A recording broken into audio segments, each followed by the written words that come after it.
Magandang hapon po.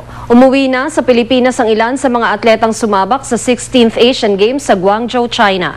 Kabilang dito ang mga boksingerong si Ray Saludar na nakasungkit ng gintong medalya, ang kanyang kapatid na si Victor na may bronze medal, at ang nag-iisang babaeng boxer na si Annie Albania na mayroong silver medal.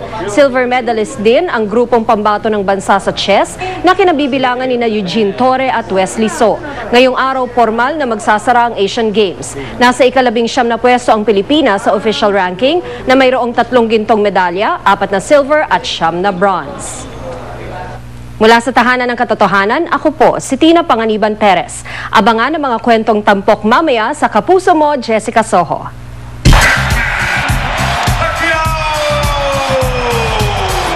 Tunghayan sa ika-6 na anibersaryo ng Kapuso Mo, Jessica Soho. Yun pa rin weakness mo, mga magagandang babae.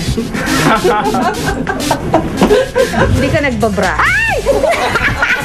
Ikaw lang nagsabi niya! Baso. As in, nakabasag na yung boses When I mo was ng younger, oo.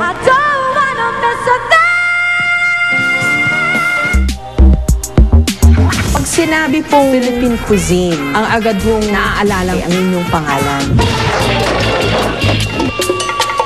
Mang Dolphy, pag tinatawag ho nila kayong The Comedy King, Ayoko. Pero sila nagsasabi, di sige. Ngayong Sabado sa Kapuso Mo, Jessica Soho. All it takes